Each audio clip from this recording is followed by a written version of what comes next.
สบายดีทุกคู่ทุกคนเด้อมื้อนี้พ่อกับบาวดอนอีกเช่นเคยเด้อทุกคนมื้อนี้บาวดอนจะพาทุกคนมาไห้มาสวนนี่แหละทุกคนเพราะว่ามันก็ฮอดฤดูยามพ้นหรือว่า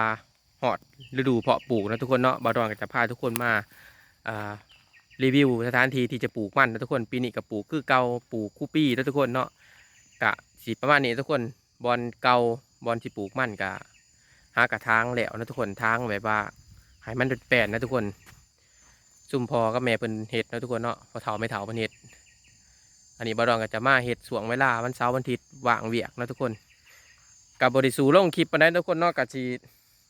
คลิปนี้ก็สิยาวแน่เพราะว่าบริสูลงก็สิให้ FC เบิ่งอัน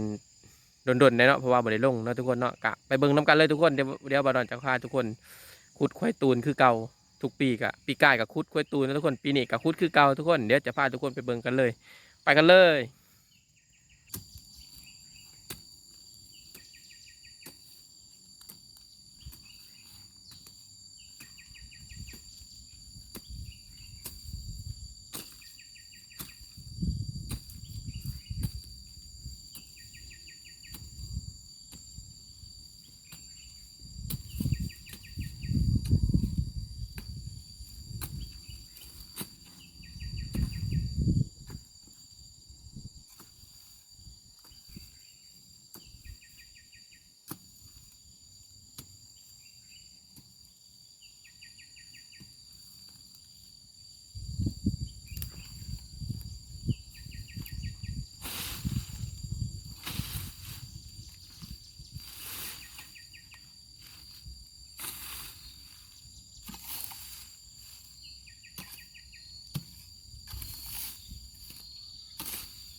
ในการเรียบร้อยนะทุกคนเนาะเอาสำนีก่อนเพราะว่ามันก็สวยแห้งแล้วแดดก็ร้อนนะทุกคนสิเมื่อ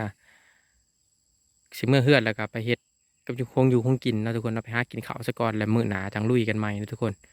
อันนี้ก็จะได้อยู่สี่หาคู่นะทุกคนควายตูนอันนี้ก็2 ชั่วโมงแล้วนี่ก็ได้เนาะเพราะว่าเศร้าเมื่อยนำนะทุกคนเนาะกับคลิปนี้ก็ฝากไว้เท่านี้นะทุกคนเนาะฝากกดติดตามคือเก่าเด้อทุกคนอย่าลืมบาวดอนเด้อทุกคนก็อย่าลืมกดซับสไครต์นำเพื่อว่าเป็นกำลังใจให้บาวดอนนะทุกคนเนาะคลิปนี้ก็สิบ่มีหยังหลายทุกคนเนาะก็ฝากบรรยากาศอยู่อยู่ไฮอยู่หน้าอยู่